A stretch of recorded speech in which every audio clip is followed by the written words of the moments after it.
Welcome to the Kings of Sport, the program that's changing the game one show at a time. With your hosts, Nate Milton. Yes! That boy's good. And Marcus Vandenberg. West Side! So sit back and relax, because you're now down with the Kings. Down with the King for years, about 10 of them. Recruiting suckers, macking, micing, making men of them. Tears and fears for my peers, they risen. You think that it is, if not it isn't. Race for the border, my daughter put beats are banging out. Cheeks rocking beats in the streets and it's time for hanging out. Gather, or rather form a circle right out loud. Just 'cause brothers or others could never ever rock a crowd.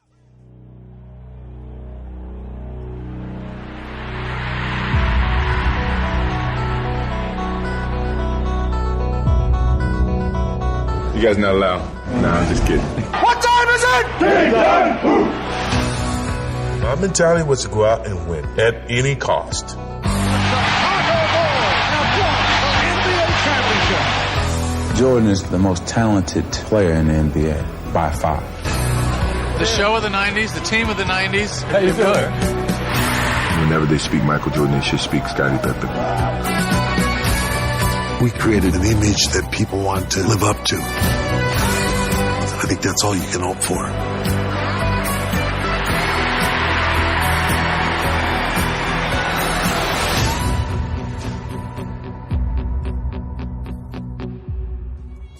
Everybody get out here now.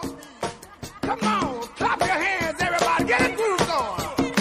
Come on, now do your thing. Come on, do it for the King, honey. All right, come on up there, Miss Lucy. Hey, you over there. Come on out here. Everybody, come on. Oh, we got Daddy Good here too, honey. Yeah, he's here. We got the Killer, he's here. And the Thriller. Oh, everybody clap, let's go.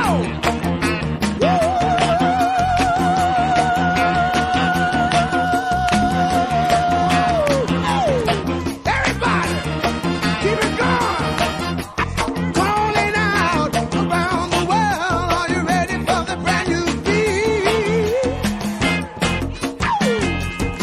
Come on now. Oh, keep it moving. Get it there. Ow. Let's go. Hey, you know summer's here and the time is right for dancing in the street. We dancing in Chicago, down in New York City, Philadelphia, PA. All we need is music. We need music. We need music everywhere.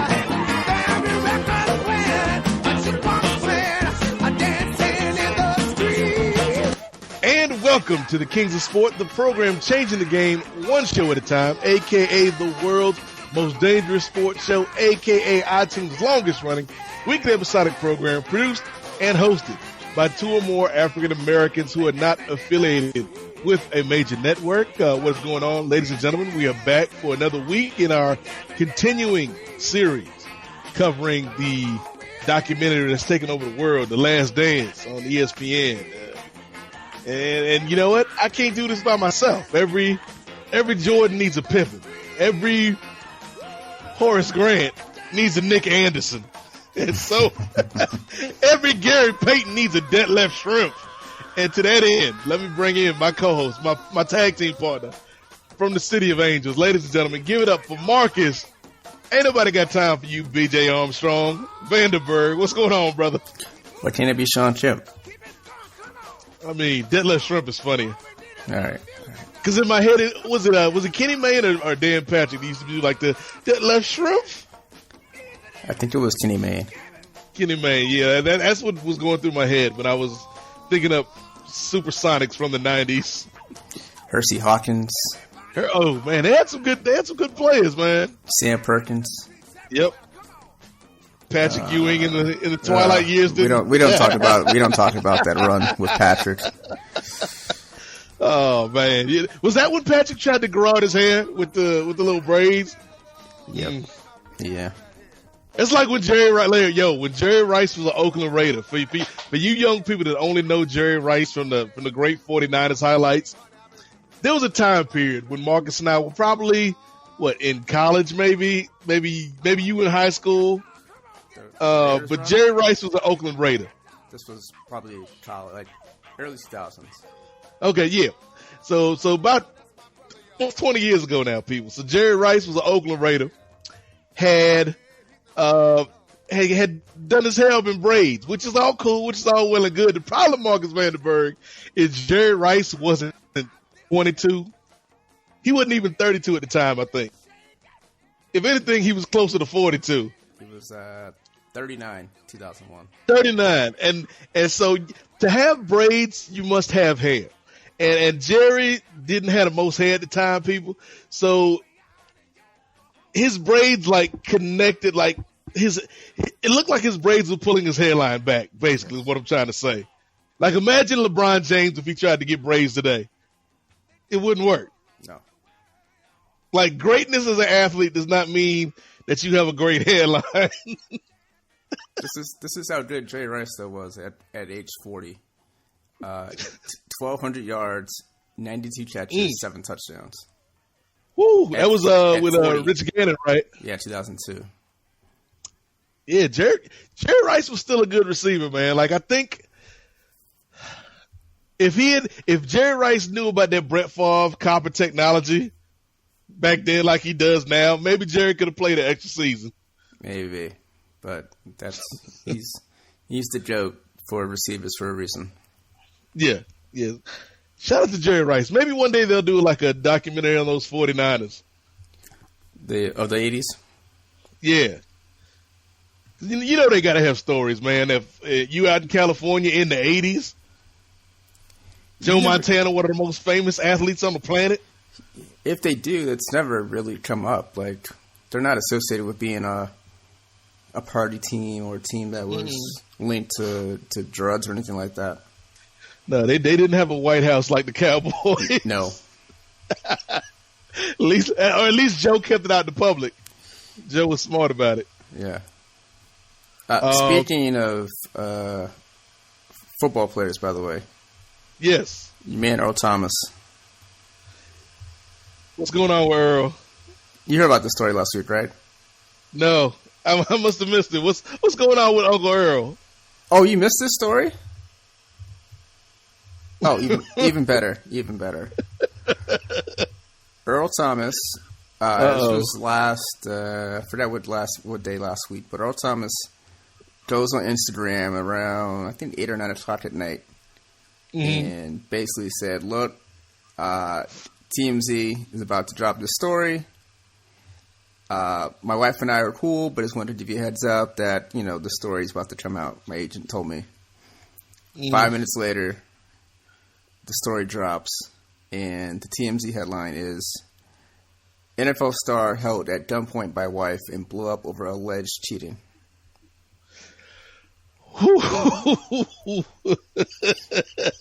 Wow. Come on, Earl. What had happened was Earl and his wife, Nina, they got into it.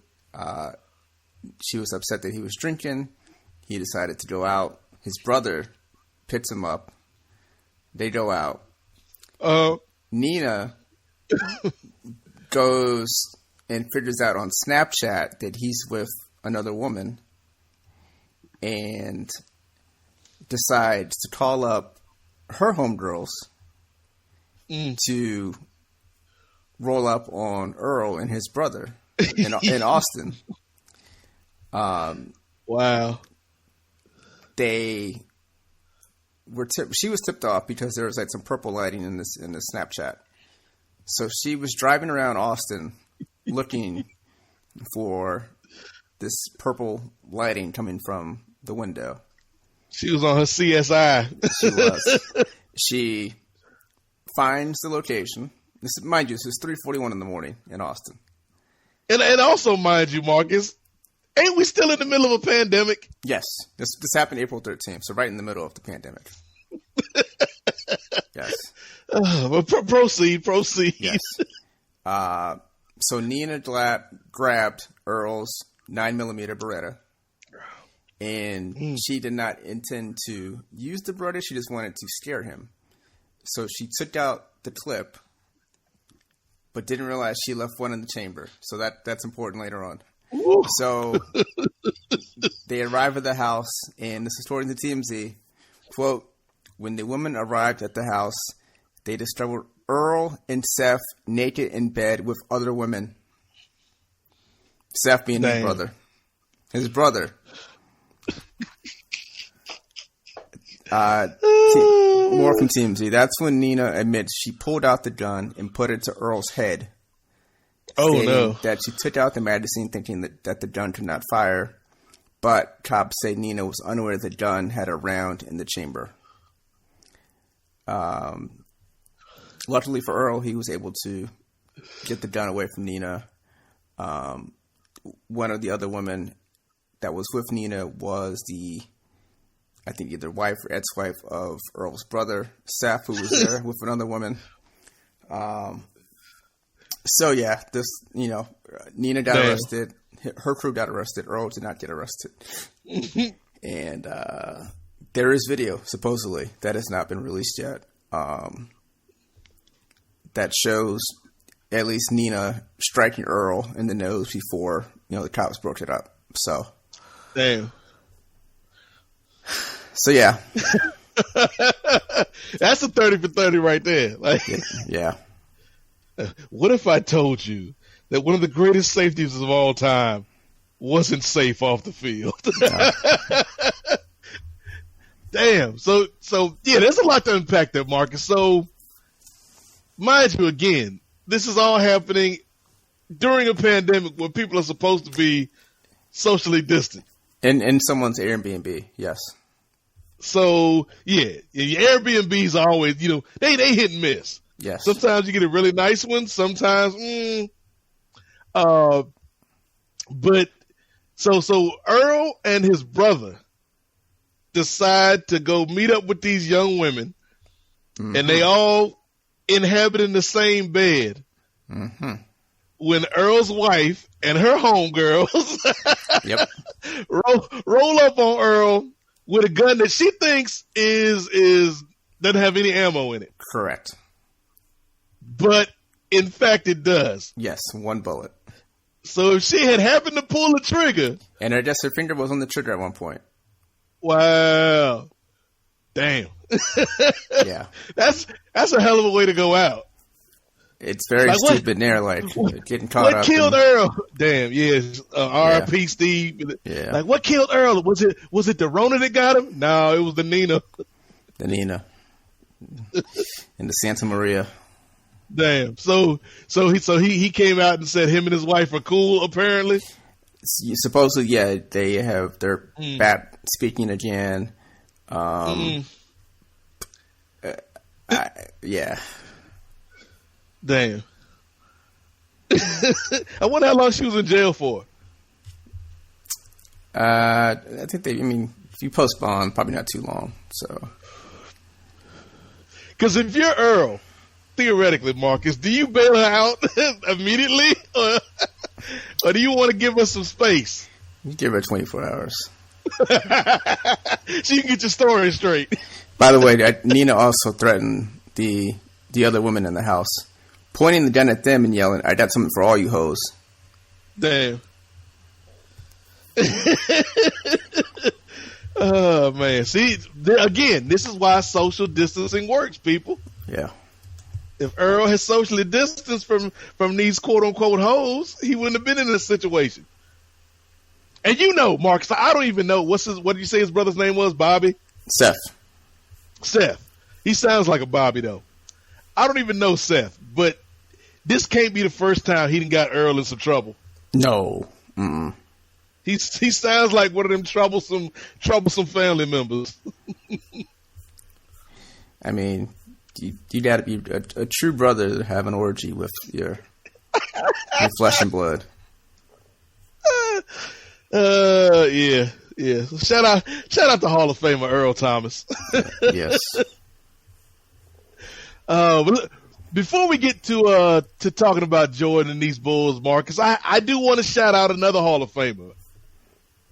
And this is how I can tell we in 2020, Marcus, because I never thought in the whole history of my lifetime I would ever be sending a shout out to Tom Brady.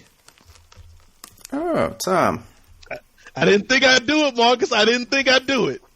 But your man Tom Brady, I don't know what it is, Marcus. I don't know if he finally got away from Boston and that whole vibe up there, got away from Kraft, or the fact that now that he's down in Florida, he's around a more colorful group of people, shall we say. But Tom Brady came out here and signed the well, it wasn't a petition, was it? It was a statement. It was like a letter, essentially. Yes, like a letter in regards to Ahmaud Arbery's death. Yes. And for those that don't know, he was the young brother that was shot in, was it Georgia? Georgia. Mm-hmm. In February. Yeah, back in February, and we're just now seeing the video this month. And he was shot by two men, a father and his son, two white men, and he was unarmed while jogging, and they shot him in cold blood. With a shotgun. Yeah, with a shotgun. And so, like Marcus said, this happened back in February, and it's finally now kind of hit the light of day now. The two men were arrested. They're facing charges, thankfully, for this. But a lot of athletes have talked about this. And you know, it's been kind of the athletes that you would expect, the usual suspects. But then when I see the list of names that had signed this letter and Tom Brady showed up, Marcus Vanderberg, I didn't know what to think about my life in 2020. I mean, Brady's never had the label of being a bad guy, but he just has, I think, some questionable friends, let's just say. Yes. Questionable friends who leave questionable clothing items in his locker. Yes. We kind of knew that him and Kraft and I guess Trump to some extent had some type of relationship, but also Tom Brady has never been a political dude, right? He's never been somebody that has kind of spoken out about stuff like this or even lent his name to something like this. So for him to even take the step of signing the letter like that surprised me coming from him. I mean, I don't want to question his motives, but if you're going to a new team, you know that the NFL roster is majority black. If you're trying to fit in, put your best foot forward, let your teammates know I got your back on and off the field. That's not a bad time to sort of step up. And I mean, what happened was he signed the letter, and then it's Tom Brady's in the headlines of Brady signs this letter, when in reality there were dozens of players who signed this letter. Yeah, Larry Fitzgerald was among them. This is always the case. It always takes, sadly, sort of like a white person's stamp of approval for a lot of this stuff to happen. I mean, look, Kim Kardashian, she was involved in this as well. And once she sort of, I don't know if it was, the timing happened to work out, but when she sort of became outspoken and stuff, we got the arrest of the two guys. And for all that you can say about Kim, I think she is definitely a lot more socially and politically active in the right direction than her husband, who seems to be in any other camp. So yeah, you're right, Marcus. And that was actually after I was like, whoa, Tom Brady, my second thought was, well, there's not a lot of scrappy receivers on the Tampa Bay Buccaneers squad. Not a lot of guys with high motors. Mm-hmm. He's going to be around a lot of naturally gifted athletes, so maybe it's not the best thing to alienate them before you've even taken a snap. Yeah. So, but yeah, whatever his motives were, Marcus Vanderberg, with this signing the letter, I will for once give Tom Brady some grudging praise because he didn't have to do it, but I appreciate that, like you said, a white player of his stature put his name to this. Are we going to see a likable Tom Brady this last year or last 2 years maybe? That would be crazy if all of a sudden we got the real Tom Brady. Yeah. Like this kind of like Kobe. Like we talked about Kobe last week. Like for so long, Kobe was this image that he had perfectly crafted and constructed and modeled after Michael Jordan. And then those last 3 or 4 years, we got like real cool old man Kobe who just spoke his mind. Like if Tom Brady turns into that, I might actually have to start cheering for your Buccaneers. I mean, part of me kind of wants to see him win a Super Bowl with the Bucs just as a fuck you to the Patriots. Yeah, just to show no, it was more than Belichick. It was more than the system. It was me. Like I was the one who was the reason behind this. See, I hope that I hope they're both petty. Like, I hope Tom is petty, and I hope Bill is petty and goes out and signs Cam Newton. And, like, they just vote for sending shots to each other. Yeah, Cam's still a free agent, by the way. Yeah. Again, I don't, like, if I'm Cam, I'm not signing anything yet, though. Like, yeah. Like, do we even know when training camp is going to resume? Like, There's a lot of unanswered questions. So, like, they put out the schedule, but the schedule doesn't mean anything right now. Yeah. So, you want to talk anything about your baseball real quick before we get to Jordan? No. I see your man out here. What's the kid's name? The pitcher? Blake Snell. Yeah, my man out here I ain't trying to die for less money. Paul Wall. Yeah, that's him. And hey, I can't say that he's wrong, Marcus. Like I know people want stuff to get back to normal. But you and I were having a conversation off the air. Like if my employer wanted me to start back full time for less money than we'd agreed to, for what? For who? Yeah. It's going to be interesting. Baseball's in a tough spot because the players are rightfully so trying to fight for the money, but at the same time, you do not want to be the sport that is sort of left out and not playing because the sport as is already hurting. And I do think if they can get this shit together and start in July, they would have this window of maybe getting people back into the sport because being the only show in town. Yeah, there's nothing else. So. You know, look at UFC. Like they did some of their biggest numbers on ESPN Plus. Yeah, was it last week? Last Saturday, yeah. Yeah, Saturday. 700,000 pay-per-view buys. So as more and more sports start coming back, we get NASCAR back on Sunday. Yep.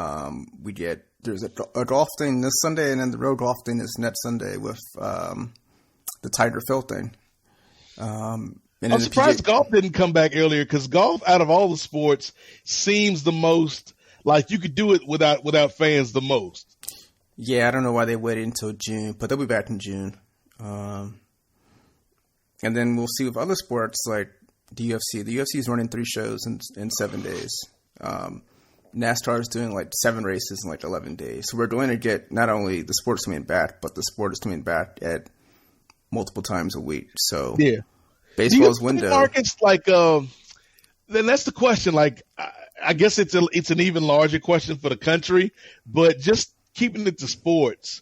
Do you think it's coming back too soon? Because obviously we all want our games to come back. We all want to be able to watch live sports again. But do you think that the leagues are maybe rushing back before we have all the information?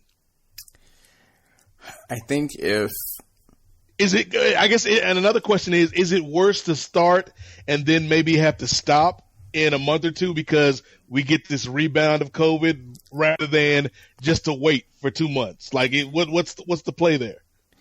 I think if you're believing the doctors and the fact that we might see a second round in the winter, I think it's better to start now. Get what you can get on the table. Get as much as you can now, and then sort of hope for the best in the winter. Yeah, That's a good point. In terms of starting too soon, look, if the people who are participating, and that includes not just the athletes, but the camera people, security, everyone involved, if they feel comfortable working and they are taking the proper measures that have been laid out by the CDC, and if they're getting properly tested, which I know the UFC did not do everything smoothly over the weekend, but they are at least testing anyone and everyone that is involved in this. And there were in these 3 events. people got popped. Yes, over the weekend. As long as you're doing those things, and in UFC's case, they are paying for the testing, so they're not even, tying up whatever healthcare system. Then I think, let's do it. Where I think it's going to be interesting will be once a vaccine is ready.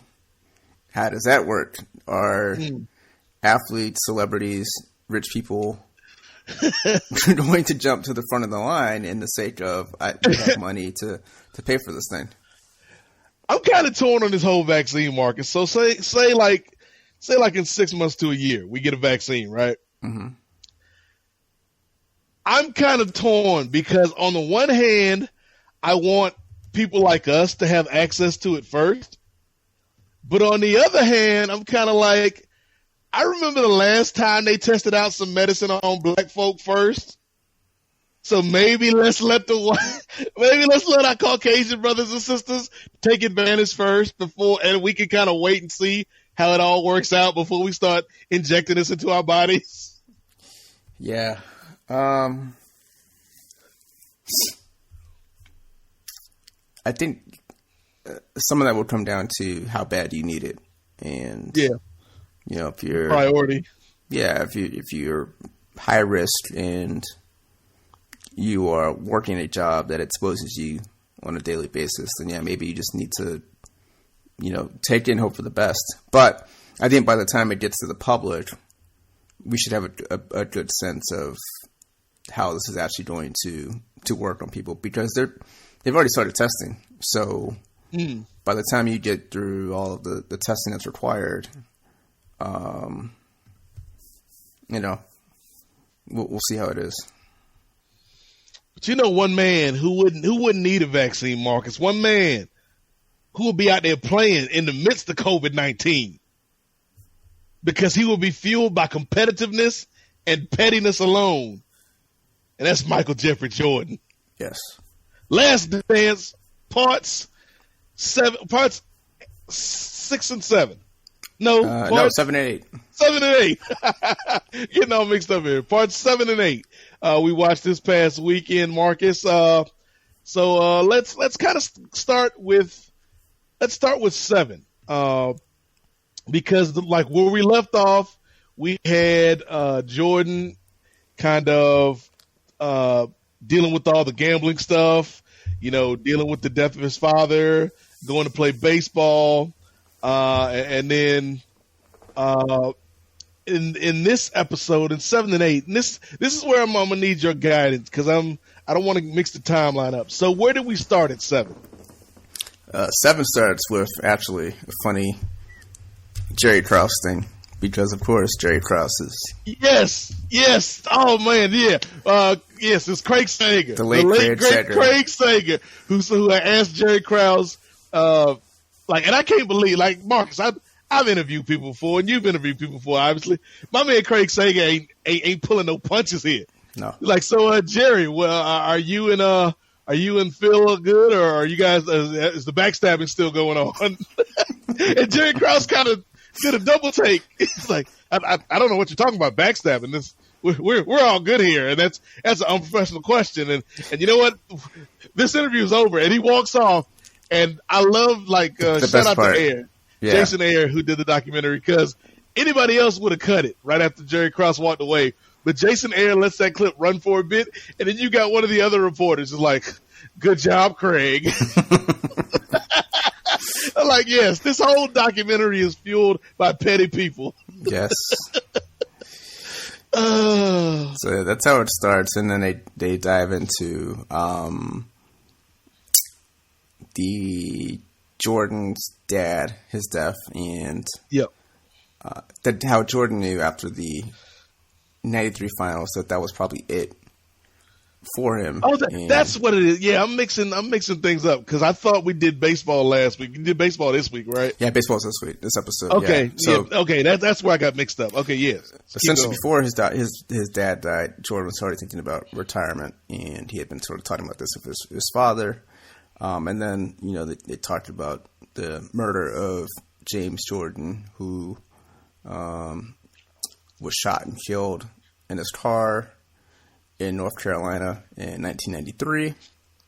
Which is, I forgot the details, Marcus, and it was just wild to me because there was a time where people would just pull over on the side of the road and go to sleep rather than try to, risk falling asleep behind the wheel. And it's there's that could have easily been our grandparents or somebody, because that's something old people did back then. I'm just going to pull over to the side of the road and close my eyes for a couple of minutes. And unfortunately, that was it for James Jordan. Yeah, and I don't think they ever truly figured out the motive behind that. There were theories, of course, because it's Jordan. Yeah. And the theories around his dad's death was like the tipping point for Jordan. And he was already, I think, sort of halfway out on basketball anyways, but this was sort of like, the final straw. So they showed and I do not remember this story, Jordan threw out the first pitch at a White Sox Blue Jays playoff game, and while at the game at Comiskey, he decides to quit, and they're trying to keep the story sort of under wraps, and eventually it gets out.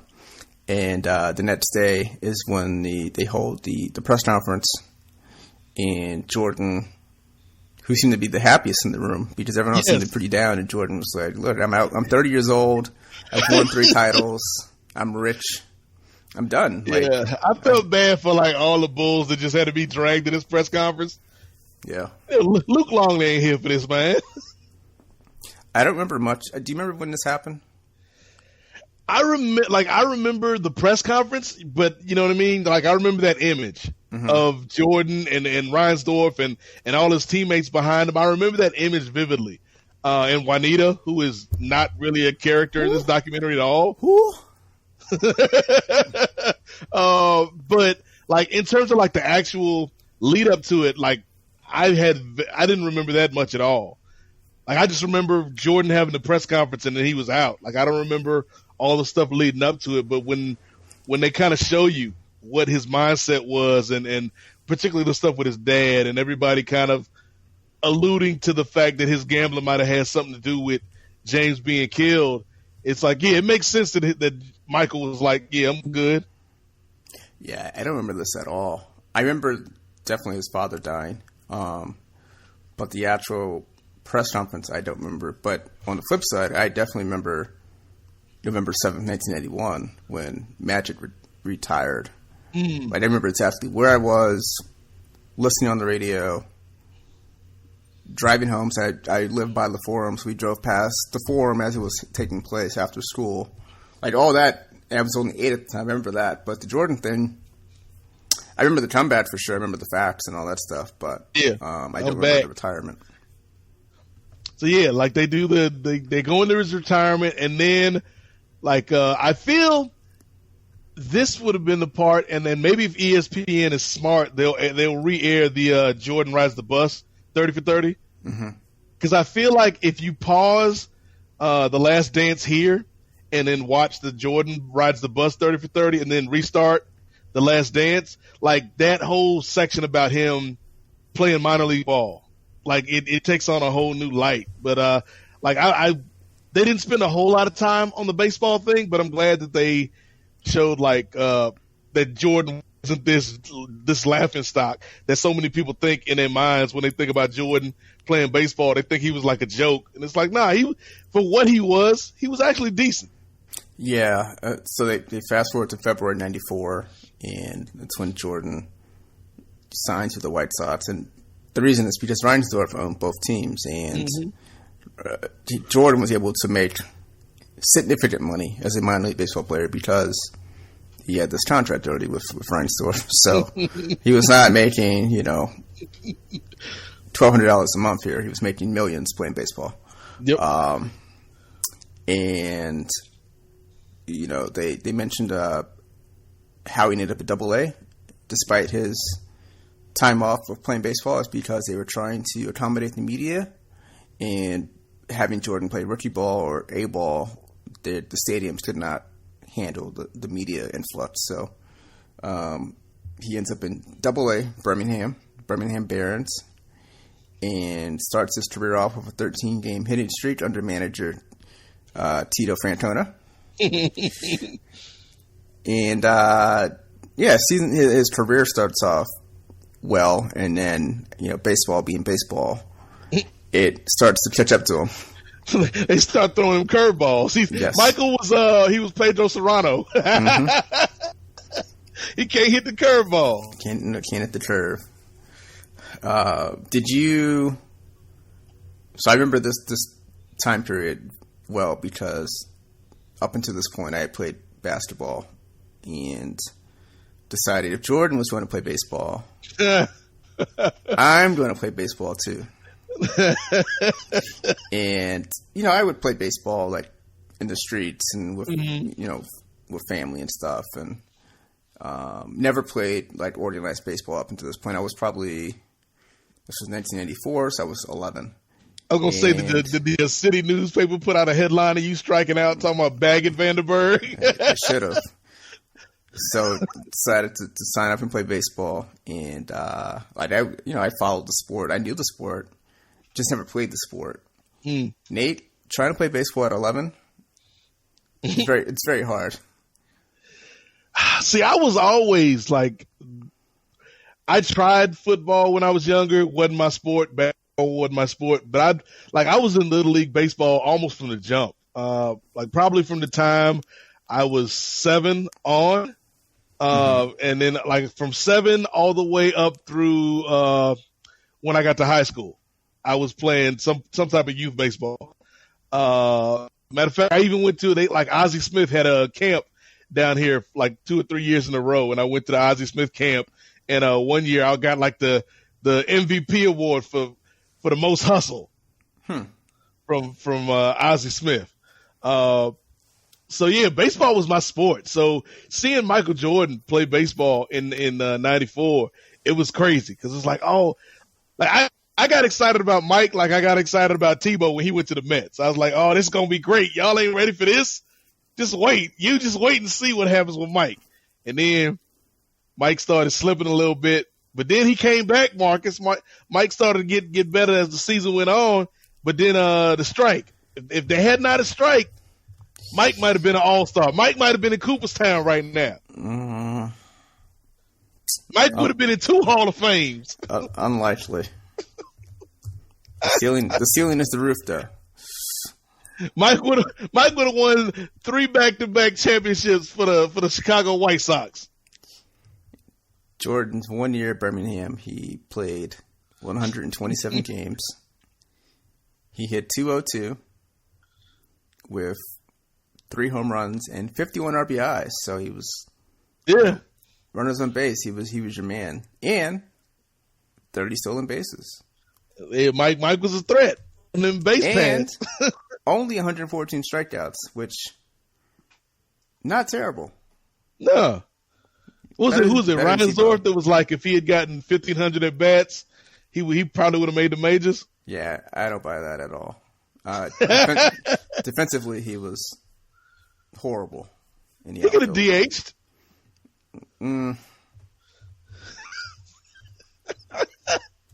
But I mean, listen, how many 6'6" outfielders do you know? Yeah, there's not many. How many 30-year-old rookies do you know? And Tebow. Tebow, by the way, Tebow and Tebow in Double-A hit 273. Okay, Tebow. In 84 games, and then Triple-A last year hit 163. Damn, what happened, Tebow? in 77 games, only 4 home runs. So, yeah. I mean, Tebow's still playing baseball if baseball comes back, but we'll see. I mean, the Mets might as well go ahead and call him up, man. For this pandemic, you need a miracle. Tim Tebow was that man for that miracle. I thought for sure it would happen last year. No, 2 years ago. Mm-hmm. But if it didn't happen then I don't see it happening now. Tebow, because see, you're not thinking outside the box, Marcus. What if one of your players for the New York Metropolitans comes down with COVID-19? Mm-hmm. We ain't got no vaccine, but you got Tebow. Tebow gonna pray on him, put some hands on him, and heal him. Yes, he's a healer. He's gonna lead the league in saves. Well, if they're gonna have expanded rosters this year, you have more room to play with. So maybe you just bring. Are they gonna do the realigned divisions like they were talking about? Yeah, that's the plan. Interesting. How do you feel about that before we get back to the documentary? I mean, at this point, I'll take any baseball. So the DH doesn't bother me. The realigned divisions doesn't bother me. The extra playoff teams doesn't bother me. And I do think that if they do come back, we'll find that 81 games goes by pretty fast. And, you know, I do think that whoever wins the championship, though, will sort of have a tiny, tiny, tiny asterisk by it. Like, I would love it if Houston won it. That would be pretty funny. Oh man! So yeah, back to Jordan. So Jordan is basically playing. Reinsdorf's like, yeah, if he had more at bats, who knows what could have happened? But we'll never know because baseball goes on strike. Yeah, this '95 season happens, and as you mentioned, baseball strike happens. Jordan's not going to cross the picket line, and decides, all right, well, can't play baseball. Can always go back to basketball, and calls up PJ. Wait a minute. Because did we get to the Pippen moment yet, or did we pass it? Not yet. We okay. Scotty's heel turn. We before we get to Jordan's return, we have the Stop Burrell segment. Yes, yeah. Scott Burrell. Why he do this man like that, Marcus Vandenberg?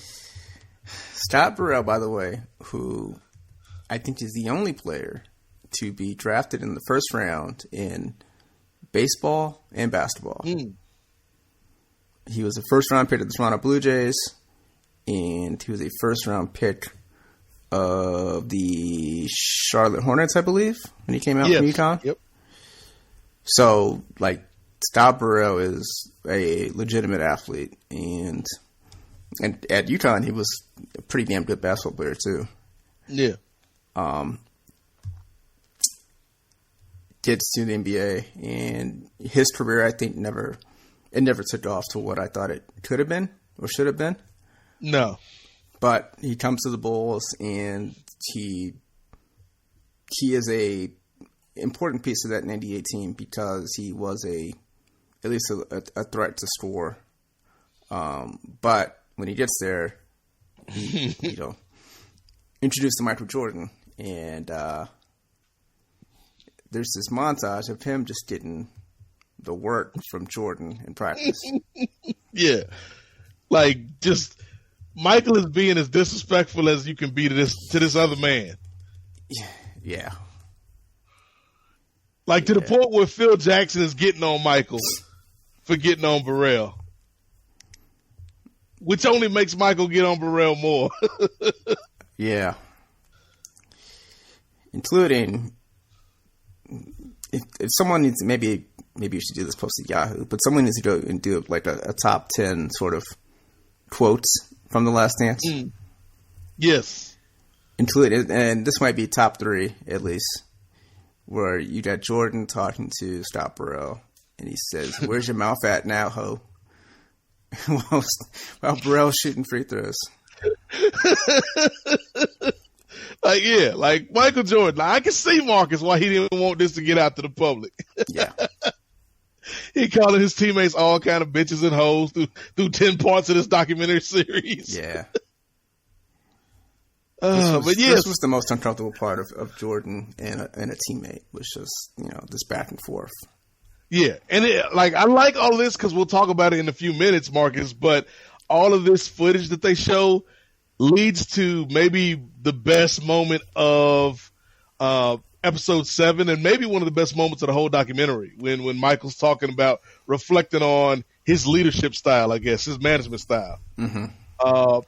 But yeah, so he's getting on Burrell, and Phil is just like, there's some guys aren't just gonna, respond to that, and Scotty wasn't like that. Yeah, and Burrell said he was just too nice. And Jordan said that. Jordan said Burrell was just too nice. He tried to get Scott to fight him in practice in a good way, and he was not going to fall for MJ's tricks. Like, I'm a nice guy, Marcus. I would have been fought Michael. Oh, yeah. Come on. I would have been fought Michael. Listen, I ain't as good as you. If Steve Kerr's going to fight Michael, come on. Will Purdue's going to fight Michael. He ain't going to be calling me all kind of bitches and hoes, Mike. No, not with the cameras rolling, too. So then is this when we go to the season where Scotty kind of blows up? Yeah, as the leader of the Bulls. They go back to the 94 season, the one season without Mike. And the Bulls are actually better than people expected in 94. Won 50-plus games, made the playoffs, and they faced the Knicks in the playoffs. And Game 3 against the Knicks, late, I think it was a tie game, late, and the Bulls decided to drop this play for Tony Kukoc, and not for Scottie Pippen, who Pippen was the de facto leader at this point. And Pippen decides, if the play is not going to be for me, I'm not going in the game. And tells the coaches, I'm not going in. And Kukoc ends up making a shot. Bulls win. After the game, Grandpa Cartwright makes this whole speech directed towards Pippen, saying that he let the team down. Cartwright's crying. Pippen is crying. He apologizes to the team. They cut to Jordan. Jordan was talking about Pippen knows better than that. Mm-hmm. And then they cut back to Scotty, and Scotty's, they asked Scotty, yes, would you change it if you had to do it over again? Scotty said no. Again. He would have quit on his team again if he had the chance. That was the Rick James, I don't step on Eddie's couch moment. Mm-hmm. It's like, because it was like Cartwright, Jordan, Phil, Steve Kerr, I think Bushler might have been in there. Like, everybody's talking about how great of a teammate Scotty was, and this was just one moment, and he took it the wrong way, but Scotty would never do that to the team again. And they're like, yeah, Scotty, so would you do it again if you had the chance? Yeah, I do everything exactly the same. I'm glad they put the footage in though, man, because I remember that vividly from back in the day, Mark. It's like, because I was cheering for that Bulls team because I wanted to see him keep it going, mm-hmm. and I was a fan of Kukoc at the time. And then when Scotty decided not to come back in, and then it came out later after the fact that he was mad about Phil drawing up the play for Tony, I was like, I can't even rock with you no more, Scotty. Yeah, I mean, as Tony pointed out, he had made several buzzer beaters that season alone, and he made the shot. He made the shot in the playoffs, so it worked out. But yeah, it's for all the Scotty love he got in episode 2. Mm-hmm. This seems like this is the real Scottie Pippen. Don't fall for the sad story about being underpaid and having all these siblings. Nah, he probably a little selfish. Yeah, and Mike said it at the time. He was like, and I told Phil, Scotty's never going to be able to live this down. And to this day, people still bring that up when they talk about Scottie Pippen. Yeah, I think it definitely hurts his how people view his career. And granted, part of his career is going to be tainted in the sense of he was always the number 2 to Michael, which is not a bad thing, but it's the truth. And then when he does have this one moment to shine, you have this sort of story to look back on. So Scotty was Kyrie before Kyrie. Yeah, but I'm sure Scotty thinks the world is not flat. So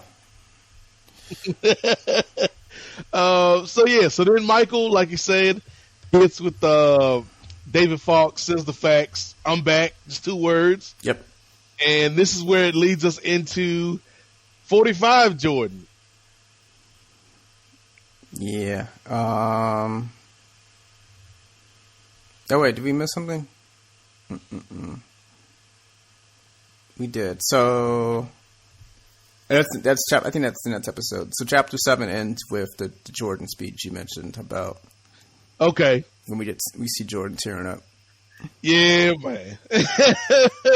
So what did you think about this? Because obviously you saw this before, but what did you think about it, seeing it again? Like just because Michael, for those that haven't seen it, is basically talking about how he was just trying to make his teammates better. He was trying to push them to be the best they can be. And if you don't like that, then you don't understand how to win. And he's getting real emotional. And then all of a sudden, ladies and gentlemen, Michael Jeffrey Jordan, the greatest of all time, just gets so emotional. He's like, I need a break.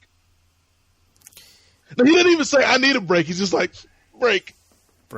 Like, and then, again, shout out to Air, because that's like a beautiful way to end that episode. And then we go to credits and move on to episode 8. So what did you make of Jordan right there? And the fact that, I think Dan Le Batard said it best, Marcus, like out of everything that they had Michael talk about during this documentary so far, whether it was, playing at UNC or his mother or his father's passing or, the gambling stuff or the, Scotty or Dennis or anything like that, the thing that got him the most emotional was talking about how he tried to push his teammates to greatness, and that was the thing that got to him the most. So what did you make of that? I could relate to him in the sense of when he said leadership has a price. And, I think as if you've ever been involved in management, there is a sort of a fine line between trying to be liked and trying to be respected. And Michael was not trying to be liked in that sense. No. I think he was very concerned about being liked from people outside of his peers, like the fans, but when it came to the people he was around, came to the people he was managing, in a sense, like he understood that if they were going to win, he could not afford to be a nice guy. And I think what happens with managers is you sort of become the bad guy by default, because that's part of your job. Like you can't be your subordinates' friends. Like it doesn't work that way. So from that sense, I understood where he was coming from. Also, of all the things to be, the same episode we talked about the death of his father, right? And it's this thing that is sort of the thing all these years that's eating at him inside, of like he's so caught up in how he's viewed all these years later. It's just, when people talk about celebrities and sort of like they're not real people with real feelings, like they have feelings too, and their feelings might be a little twisted and bizarre, but like this one thing was really eating at him. Yeah, it caught me off guard because I was like, yeah, you're right. Like out of all the things Mike has talked about for all these hours during this documentary, this is what got him. And it's like, yeah, like you're wondering, like, has Mike been thinking about this for the past 20, 30 years? Like the time he punched Steve Kerr, or how he called Scott Burrell all kind of bitches and hoes, or, the way that, he used to ride Tony, or, the way that he used to get on with Scotty or Horace or BJ or any of these guys that was his former teammates. Like that's the stuff that keeps Michael Jordan up at night. I mean, like his perception. We might never know with Kobe's passing, but I mean, there are probably some similarities between Michael and Kobe when it came to his teammates. And, I think definitely Pal sort of fit into the Pippen role of, Kobe respected Pal on and off the court, but there are also guys that Smush Parker, for example, that, did not earn the respect of Kobe Bryant. And, we saw Dwight Howard yesterday. Dwight was on Instagram talking about his year in LA and playing with Kobe and how egos might have gotten involved. And, that stuff happens. Yeah. So, that was really interesting. And again, a great way to kind of cap off that episode where, Michael's left and then he has the itch to come back and we talk about baseball, we talk about his father passing, and then it comes down to a guy talking about his teammates and he's emotional and we go to break and then we go into episode 8, Marcus. Yes, episode 8 starts with the BJ Armstrong revenge game because who would have forgot that game? I totally forgot about this game.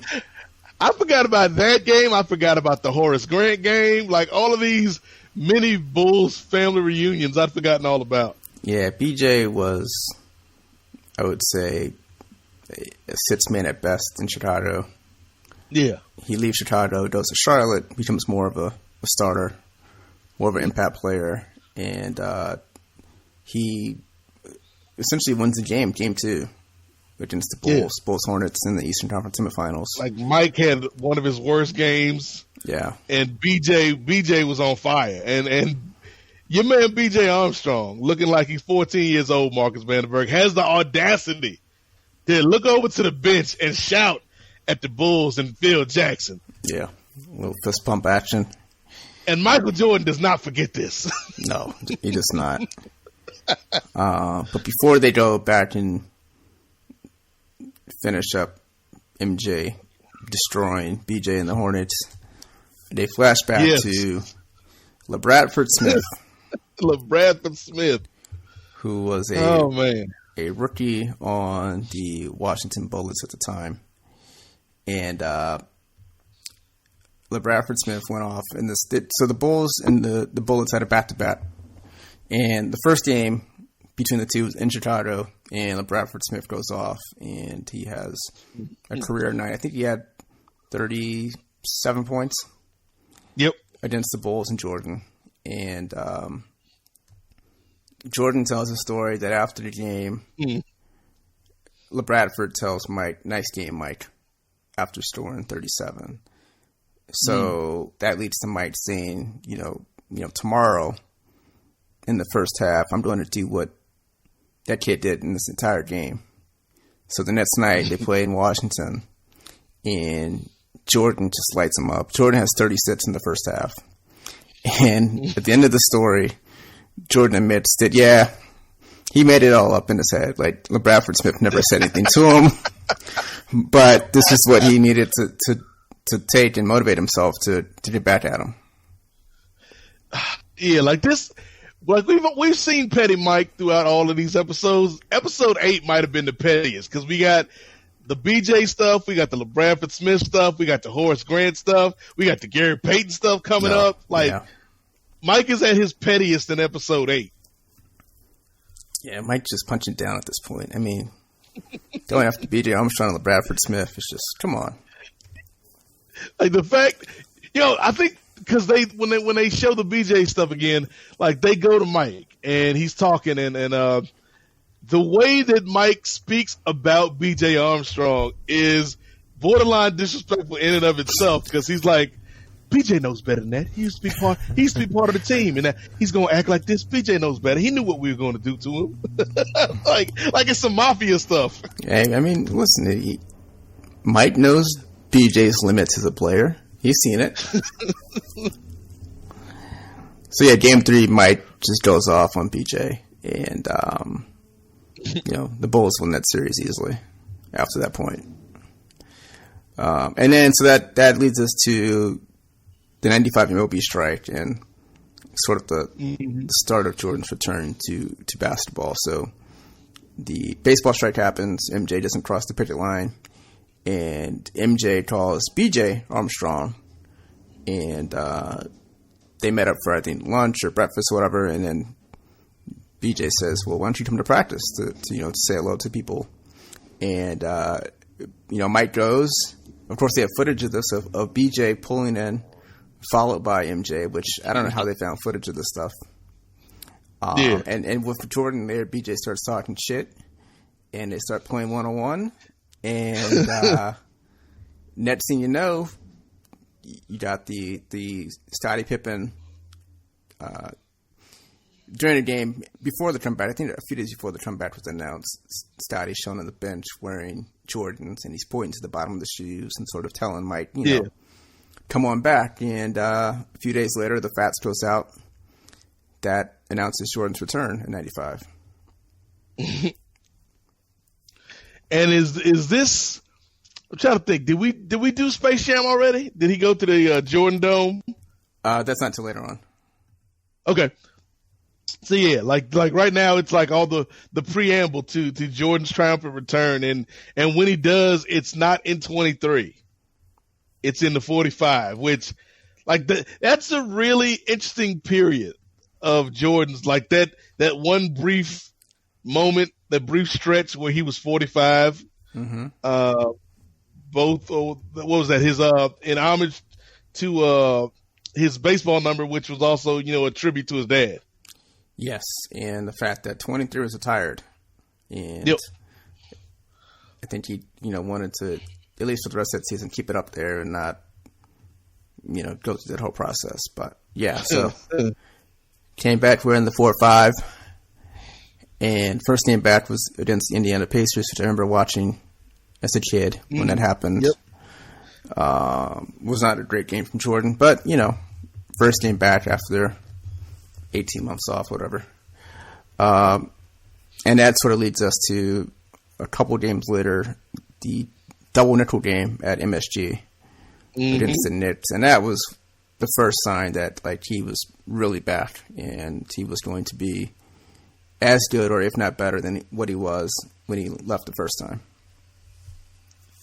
Yeah, and it was, I think we talked about it last time, Marcus, that when he retired, if in today's kind of sports environment, to be that good and still be in your prime and to walk away, people are like, nah, that's crazy. We got dudes like Tom Brady hanging on forever. We got Drew Brees out here hanging on forever. In the NBA, we got Vince Carter hanging on forever. But for somebody like Michael to be that good, to be that on that level, to leave that early, it was surprising. And so, yeah, I think when Jordan came back, I expected him to be good. And I, like you, I watched that Pacer game and it was like, he back, but 7 of 28 from the field. Yeah, it's like he back, but but then when he plays that game against the Knicks, and it's like, okay, Mike is back. I think he was like, oh, they might actually have a shot at doing something this year. Now that you added Jordan back to this team that was really good last year and just barely missed making a deep run. Yeah. So that leads us to the 95 playoffs, Magic Bulls, and the Horace Grant revenge game. Yes, game one of that series. There was a play late in the game. Jordan's dribbling down, and Nick Anderson steals the ball from Jordan. That sort of wraps up game one for the Magic. And it's at that point he decides no more 45. We're going back to 23. Yes, because Nick Anderson again has the bright idea to try to throw shade at Michael Jordan. He's like, what was he like? At 45 ain't 23. Yeah, he said something smart. But that was the night. That was how'd you take the ball? 45 ain't no 23. And then Mike was like, okay, let me get my jersey back. Yeah, that was So that was the Eastern Conference semis. That was the 95 Magic team that went to the finals and got swept by the Rockets, by the 6th seed Houston Rockets. And again, we get more great Petty Jordan quotes here because he's talking about when they beat the Bulls and they're carrying Horace Grant of all people off the court, and Mike is like, Horace knows better. You don't come into our house and let them carry you. Like Michael is so offended by all these people. Yeah. And Horace is just like, hey man, y'all said I was a snitch. Y'all ran me out of town. So yeah, the Bulls are bounced, and of course in '96 that's when we did the 72-10 season. So yep. Yeah, they lost in the semis, but they more than made up for it in the years to come. So let's see. So that leads us to Space Jam, which takes place the summer of '95. He films that, and in the process of filming Space Jam, he's trying to get his body, which was built for baseball, back into basketball shape. So they build the Jordan Dome at the Warner Brothers lot out here in Los Angeles. And in between filming, he would play these pickup games at Warner Brothers on the lot. And a lot of these NBA guys and college guys would come through and play with Jordan. And for Jordan, he said it was great because he could see guys up front and sort of do scatter reports on guys that he might have missed out on when he was out. So for him, he was taking advantage of, you got these guys thinking they're just coming to play, pick up, and, stay in shape. But Jordan is plotting and thinking about, what does Reggie Miller do? What does Dennis Rodman do? What does Juwan Howard do? So another cool note from the Jordan Dome that they weren't able to put in the documentary I heard on the after show with Jalen Jacoby is Jason Ayer was like, it wasn't just college players and the NBA players that would come and play pickup, but it'd be like people like George Clooney would stop by. People like Prince would stop by. So you have celebrities mixed in with all these NBA players and college players, which is like ridiculous to think that you got Charles Barkley, Prince, Michael Jordan, and George Clooney playing on the same team. Yeah. Hollywood, man. It's different. That's who I wish was still around, man. If we could have had Prince in this documentary talking about Michael. Oh, that'd been great. That would have been amazing. I kept telling him to pass me the ball. Shoot the J. Shoot the J, Michael. And then Michael would have had something petty about Prince he would have made up in his mind. Yeah. It's just a short man wearing a blouse. He knows better than that. You gonna run your mouth now, ho? That, Mike? Oh, Mike, come on, it's Prince. So Michael, being Michael, it takes this pickup game and uses it, as you said, Marcus, to prepare for the upcoming season. Yeah, so 96 season, Scotty's the only guy left from the first title run. So it's MJ, Scotty, and then for MJ's sake, a bunch of guys he's not familiar with, including Kukoc. And one of those new teammates is Steve Kerr, who they tell the story about the infamous fight between Kerr and Jordan in practice. Yep. And, Kerr said he hauled off and hit him in the chest. And MJ hit Kerr in the eye, and MJ got tossed from practice as a result. Yes, which is amazing. And the fact that Steve Kerr was like, hey, man, I might be the littlest dude out here, but you ain't just going to be talking to me any kind of way, Mike. Yeah. And because Michael was annoyed that because it was Steve Kerr and Will Perdue that were coming in from the new team, and they were like taking it easy in practice and laughing and joking. And Mike was like, this ain't time to play.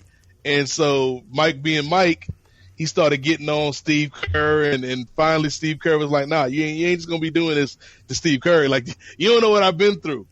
Like, and I think they do get into that later on in the documentary. I think Ayer said we get a little bit of Steve Kerr's backstory next week. Oh, good. With his father and stuff? Yeah. Yeah, with his father. So it's like, yeah, like Steve, if you don't know about Steve Kerr backstory, like Steve Kerr ain't just some silver spoon, like soft cat off, from suburbia. Like Steve Kerr been through some things, so he wasn't just going to take this from Mike. And Mike's like, that's when I gained respect for Steve Kerr. Like, he stood up to me. Yeah, I mean. Which is, again, talking about your management analogy, Marcus, and leadership isn't always easy. Like, leadership isn't always easy, but I think Michael made it harder than it needed to be at times. Yeah. Like, I think, like, there's, and that's why he was crying at the end of the last episode, because there's a part of Michael that I think wanted to have a closer relationship with his teammates, but because of the way he was and what drove him to be the best, there was going to be a distance that had to be there between him and Scotty, or him and BJ, or him and Kukoc, or Kerr, or any of these guys. They couldn't be best friends. They couldn't be LeBron and D Wade. They couldn't be Steph and Clay. They couldn't be guys like that, because that's not how Mike was wired. Yeah, and going back to Kobe, like I don't know if Kobe had a true friend off the court that was sort of within NBA circles. Yeah. Like they're just wired differently. Yeah. So yeah, MJ did apologize and got his number and reached out, and he told him, like, look, he earned his respect for standing up to him, and that the relationship dramatically improved as a result. And after that point, they were good. But sometimes you got to step to the bully. Look, Steve Kerr is like, hey man, if taking that punch got me a gig with the Spurs and ultimately led to a gig with the Warriors, it was worth it. Yeah. I got championships because of that punch. He's had a bunch of rings. Yep. So we get kind of the backstory, not really in depth, but we get to meet like Steve and he's kind of the new energy on this team. We got Tony, we've got Dennis, we've got Scotty, we've got Mike. Like, those are the kind of the main players for this run of the Bulls. Yeah, don't forget Randy Brown. Where's Randy Brown in this documentary? There's so many anonymous white Bulls that I'm like, whenever they do like the cutaways and the up close interviews, I'm like, now is that, if they don't put their names underneath them, if they don't key them in the lower third, I'm like, is that Paxson or Bushler? Is that Longley? Or Purdue? Or Bill Winnington? Is that Winnington? Yeah. The only one I know for sure, like, I know Tony and I know Steve Kerr. Everybody else is random white bench player. Yeah, I mean, look, these are the Bulls centers in 95-96. Bill Winnington, Luke Longley, James Edwards. If Jordan's not the GOAT based on his big men, I don't know what else to tell you. Oh, was Cartwright their best? No, I feel like Luke Longley was better than Cartwright, right? Like that's that's a low bar. Didn't they have Parrish for a little bit, or was he after this? Robert who? Which Parrish? The Bulls had Robert Parrish for like a season. Early on. That was early in Jordan's career. Okay. I was like, because I remember the Chief like limping his way down the court. Yeah. Longley, 95-96, 9 points, 5 rebounds. What's Cartwright? Cartwright got to be better than that. Let's see. Bill Cartwright. Plus, he got intangibles, Marcus. He got leadership. Cartwright's best season in Chicago, 88-89, 12 points, 6 rebounds. Okay, Bill. 11 points, 6 rebounds, 9 points, 6 rebounds. He giving you 6 rebounds a night. Yeah. If you can count on anything from Bill Cartwright, you getting them 6 rebounds. All right, so we'll say Cartwright was Jordan's best center. Yeah, that's terrible. Like even in his prime, I never thought Bill Cartwright was a good center. Oh, in New York, he was good. As a rookie. Yeah, but I mean that was late 70s. That was well before even your time. Yeah, I was gonna say that's like Brother Jamie from Mr. Throwback Thursdays era. Those Knicks of the 70s. The Phil Jackson era. Yes. So yeah, the Bulls go 72-10, and that leads us to the 96 finals. I was say, unlike the Golden State Warriors, when they had their historic run. Yeah, they actually finished the job. So yeah, 96 finals, Bulls Sonics. I was a fan of the Sonics team. I always liked the Supersonics, man. The Supersonics was a good organization. They had a great logo, great look, great atmosphere of the games. I mean, great atmosphere. Yeah, Lenny Wilkins, always loud. George Karl. 95-96 team. Let's see: Peyton, Perkins, Taylor Shrimp, Nate McMillan, Sean Kemp, Irvin Johnson, Hersey Irvin Hawkins. Johnson. Yes. The non-magical Irvin Johnson. Yes. So this team, they weren't, on paper they weren't scrubs, but they were heavy underdogs going into this NBA Finals. Yeah. And they were no Phoenix Suns. No, they were not. And if you thought Seattle had any chance of winning, that went out the window before Game 1 when Jordan tells his story about he was out to dinner and George Karl walks by MJ at dinner during the finals and decides not to speak to MJ. Now, this is important because A, number one, there's a mutual respect there, but two, both men are Carolina guys. And in Jordan's eyes, he said, it's a crock of shit. And that was all he needed. It became personal. And he's, granted, mind you, ladies and gentlemen, Jordan said that now. This was recent Jordan this being was interviewed. 2019 Jordan, yeah. Yeah, this is 2019 MJ, and he was still heated about this. Yeah.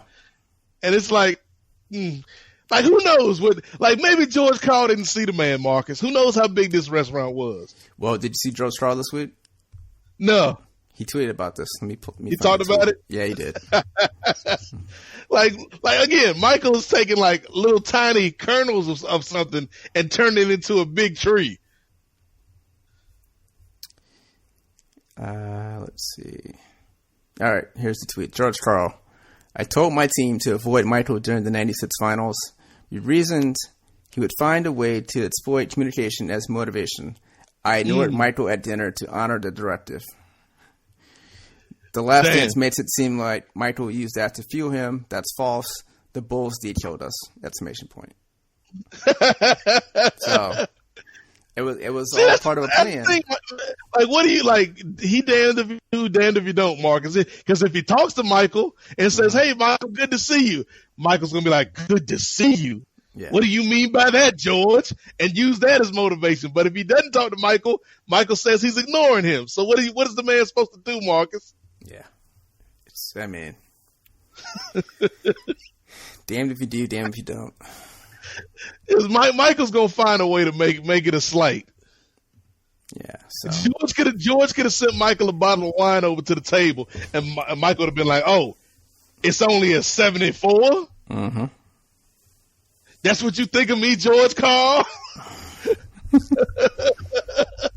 Damn, Michael, I'm gonna need you to calm down, Michael. You can't be petty all the time, sir. No, yeah. Even Marcus Vanderberg takes a night off. Yes, I enjoy dinner, without making enemies. So, So that leads us to the very, very end. Yes. Or almost the end. The end is the game 6. But before that, it's MJ reacting to Gary Payton, who Payton swears that, he would have had something for Jordan. And of course, this is the iPad scene, another iPad scene where we got 2 gifts out of this documentary with Jordan looking at the iPad. Yes, because of course we remember the famous one with Isaiah Thomas where Michael's looking at the iPad, listening to Isaiah's explanation. But then we get this one where Gary Payton is saying that the game where George Karl finally puts him on Michael defensively, and Michael has an off night. Gary's like, if we would have did that the whole series, who knows what would have happened? Because I was shutting Michael down. Mm-hmm. And your man, Michael Jeffrey Jordan, just starts laughing in this man's face like through the iPad. Yes. Yes. and it is a wonderful gift already. But yeah, like this just goes to show you, Marcus Vanderberg, like, again, I love that Air had the presence of mind to show different people these recordings. Because you do get some genuine reactions, but then B, like Michael is still playing the game in his mind with all of these individuals in the movie. Yeah, like this idea that he, retired and has now become cordial with people, and no, he's not at all. Petty to the grave. Yes, he is the Deontay Wilder of petty to this day. Yeah, like Michael, how long you gonna hold a grudge against Gary Payton till this day? Mm-hmm.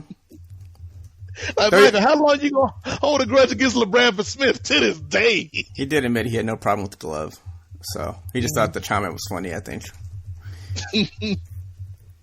So where do we leave off in this one? It ends with them winning on Father's Day, the first title after the death of his father. And Michael sobbing in the locker room. Sobbing on the floor in the locker room. And so that's how it ends. Yep. And that leads us to episodes 9 and 10, the finale of The Last Dance, which as of Sunday night, like Jason Ayer was like, we probably won't have this thing finished, episode 10, until Wednesday. So yesterday, from the time we're recording this episode of the Kings of Sport, yesterday they finished the documentary that's going to air Sunday, which is crazy. Yeah. So I tried getting a screener and they said nope. So yeah, I bet you ain't nobody seeing this one early. No one's going to be seeing this ahead of time. I don't think so. Because this is going to be 2 hours of Michael just looking straight into the camera and talking shit. Just 2 hours of Michael talking about Juanita. Like, whoa, I didn't see this coming. Plot twist.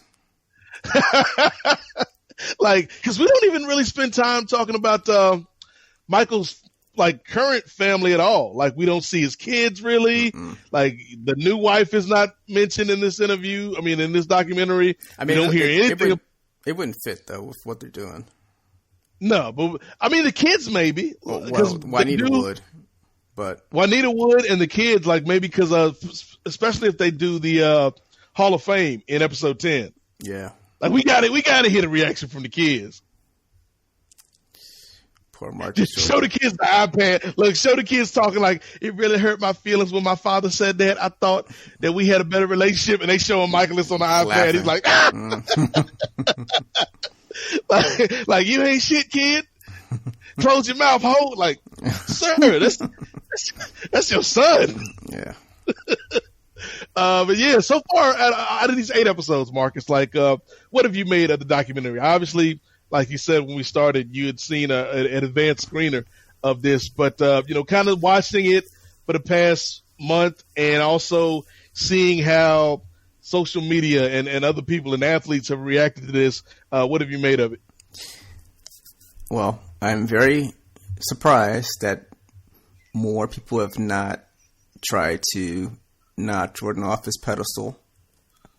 Talking to young people who, I did see ESPN had a list out yesterday at the top 74 players, and of course Jordan's one because he is number 1, and LeBron was 2. And I did see some people say, Okay. Bronze 1, Jordans 2, which is absurd. But yeah, we have not seen a lot of anti-Jordan chatter on social media during this thing from people who weren't around for Jordan's career, which I thought for sure we would get. If anything, they've either A, decided to be quiet when grown folks is talking, yes, or B, they're like, wow, I always heard about them, but I didn't know this dude was that good. Mm-hmm. So, yeah, like, and again, like to the LeBron point, like, yeah, I love LeBron. Like, I think LeBron is the best of his era, but he ain't no MJ. Like, Jordan is number one for a reason, and like as much as I respect LeBron for his on the court stuff and for the off the court stuff and the social activism, like you ain't getting a 10-part series about LeBron. Like you might could get a 4 or 5-part series at best, but you ain't getting no 10-part series. Yeah. So like I thought it's been really good, Marcus. Like even like I know you said there was a part in the middle where it kind of dipped. I never felt that dip. I think that was episode. Maybe it was 6. 6. That was the gambling episode. Yeah, Slim Bula. Yeah. No, Slim Bula was the star of that one. So yeah, like outside of the first 2 episodes, or really just the first episode, which I thought was a little bit slow, I've enjoyed every one of them. Like I think Jason Ayer is like done a great job with this. He's punched his ticket. Like whatever he does next, he gonna make money off of. He's done a great job with not only the way that he's set things up from a visual standpoint, but the music choices have been excellent, including one this past week, which should have been familiar to fans of this show. Yes, dropping a little Run DMC in when Michael came back. So yeah, like I really enjoyed it, and I think I'm looking forward to seeing what 9 and 10 bring. So yeah, like I think the question is, what does ESPN do now? Like, because I already saw during episodes 7 and 8, they were showing ads for new 30 for 30s coming out in the summer. Like, what is ESPN going to do now? Because nothing they have in the chamber is going to pop like this Jordan stuff, unless it's live sports again. Yeah, I mean, they have the Lance documentary, which is a 2-part documentary that starts after The Last Dance. There's a Bruce Lee documentary. That one might be interesting. And then there's Like Water. Yeah, and then there's one on the home run chase between McGuire and Sosa, which could be good as well. So they have those 3, which will take you into June. Look, the McGuire Sosa one's gonna be fun just to see clips of old Sammy Sosa and then clips of current Sammy Sosa talking about him. Like, who is this white man talking about Sammy Sosa? Yeah, if you haven't seen Sammy Sosa since 98, you're in for a surprise. It's like we went from Sammy to Samuel. Yes, Samuel Sosa here, former Chicago Cub. But yeah, so shout out to Michael for being so petty, because his pettiness fueled this documentary, Marcus. It truly did. So you think we should let the people know now about our planned guest for next week? We should. We got a special guest joining us next week on the Kings of Sport to discuss the finale of The Last Dance. And Marcus, I'll let you do the honors. Yeah, so on next week's show, longtime NBA fan John Pollock will join the show to give his thoughts on all 10 episodes of The Last Dance. Yes. So John will be joining us next week. I think it's been maybe a year since we talked to John last on the Kings of Sport. Has it been that long? Yes, you and I have talked to Which him. fake anniversary did we celebrate with them? Individually. I was saying, it had to have been around our anniversary. Which was what? Last March? year. Yeah. Let me see. March 2019. I think we had John and Way on at the same time. No, actually, knowing us, we probably did it in April because we're black like that. So let me check April. Yeah, that makes sense because it would have been the lead up to WrestleMania too. Yeah. Yeah, but yeah, you talked to John and Way separately, and I've talked to them obviously being on post. But we haven't, as the Kings of Sport, talked to John and/or Way in probably a year. It's May 24th. We had him on to episode 250, which, of course, we celebrated. We talked about Double or Nothing. Okay. Interesting. And Double or Nothing is right around the corner. That's right. Oh, yeah. So it's been 1 year. It's May 24th. So, yeah, it'll be almost a year to the day. Yeah, so that'll be cool. So we'll talk to John about The Last Dance. Maybe we'll hit him with some UFC and wrestling questions while we got him here. So, stay tuned for that. If you're a fan of Post Wrestling, John will be with us next week. But Marcus, before we get out of here, anything that you want to let the people know about? Where can they find you on social media? And, who knows? Maybe they can look to you for knowledge. These young kids that went around during Michael Jordan's time, they can look to you for knowledge about how great LaBradford Smith was. LaBradford Smith wasn't great. He was great for one night, just like B.J. Armstrong. Great for one night. And after that, much like many other Bullets and Wizards at the time. Yes. Let's see. I remember LaBradford Smith from Tecmo Bay. You remember that game, Tecmo NBA? Mm-hmm. Nintendo? Like, that was a cool little game. Doc Rivers was on the Clippers at the time as a player. He was out the lead by 24. LaBradford Oh, wow. Smith. Yeah. Grand opening, grand closing. Yeah, first round pick from Louisville. And didn't play too long. What's he doing now? I don't know. I know he was interviewed during this whole thing. Someone caught up with him and got his thoughts on the Michael story. But let's see. But the wiki doesn't say what he's doing. So, damn. Well, at least he's not in jail. That is true. At least he's not in jail or being held at gunpoint by his wife. That is true. Also, but that also means no orgies, though. So that's negative, I guess. Yeah, I mean, now is not the time for orgies, Marcus. Maybe next year. Yeah. I'm telling you again, like people, it's gonna be a lot of babies being produced over the next calendar year, Marcus. Between people stuck in quarantine and when people are finally allowed outside the house, it's gonna be a lot of illicit, unprotected sex. Becky Lynch, Seth Rollins. Yeah, congratulations. We got Seth and Becky having a baby. So, yeah. So yes, social media. Marco Will, MarcoWill. All right, you can find me on social media at @8 MOZAIK at Nate Mosaic on Twitter.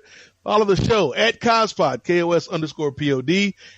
Check out the Facebook page, facebook.com/Kings of Sport. Check out the Patreon, patreon.com/Kings of Sport. Check me out on the Rocky Maivia Picture Show over on Post Wrestling. We got t-shirts now that you can cop. Store.postwrestling.com. And Marcus and I will be back next week for our big finale. We're gonna have to go back to normal, Marcus. Like it feels like the last month we've known what we're gonna do each and every week. Now we've actually got to do work and find stories again. Well, if you want to break down NASCAR, I mean, starts Bad Sunday. We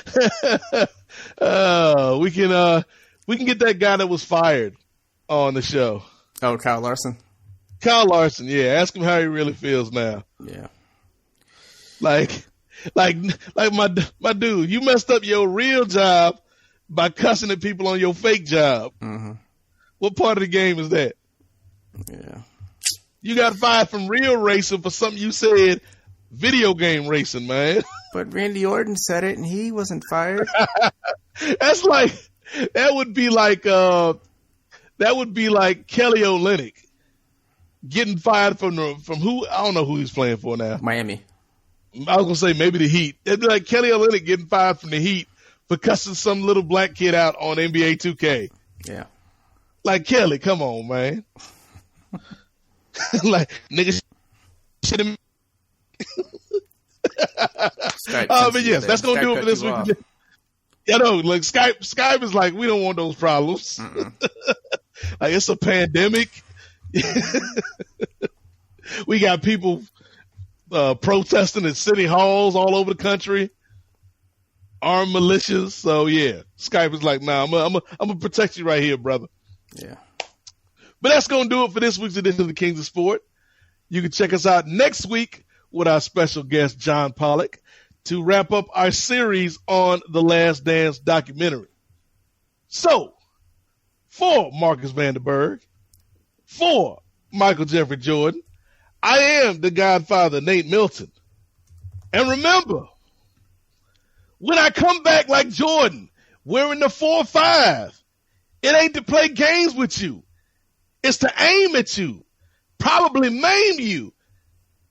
If I owe you, I'm blowing you to smithereens, Scott Burrell. Because you've been down with the Kings. What the hell are you waiting for? Look what you made me do. Look what I made for you. Knew if I paid my dues, how will they pay you? When you first come in the game, they try to play you. Then you drop a couple of hits. Look how they wave to you. From Marcy to Madison Square, to the only thing that matters is just a matter of years. As fate would have it, J status appears to be at an all-time high. Perfect time to say goodbye. When I come back like Jordan, wearing the 4-5, it ain't to play games with you, it's to aim at you, probably maim you. If I owe you, I'm blowing you to smithereens. Cocksucker, take one for your team, and I need you to remember one thing. I came, I saw, I conquered. From record sales, sold out concerts. So motherfucker, if you want this encore, I need you to scream till your lungs get sore. Ow! It's start time. This man is mean. He's killing all y'all jive turkeys. Y'all want more than Jigga Man. Well, if y'all want more than Jigga Man, then I need y'all to help me bring him back to the stage. Stay over. Come on, say it. Hold up, hold up. Are y'all out there? Are y'all out there? Come on, loud. Now see, that's what I'm talking about. They love you, Jigga. They love you, Jigga. I like the way this one feels. It's so motherfucking soulful, man.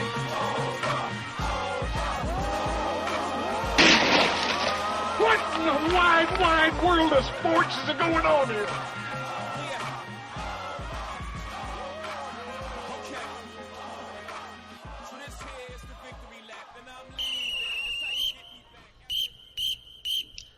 Well, that's all for this week's edition of the Kings of Sport.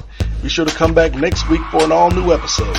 You can leave feedback for the show on Twitter at KOS_POD or via Gmail at thekingsofsport@gmail.com. Don't forget to like and rate us on iTunes and tell a friend. The Kings of Sport is a production of the Mosaic Podcast Network. Whether you like it or not, he's bad. D-A-double-D-Y, fat sex.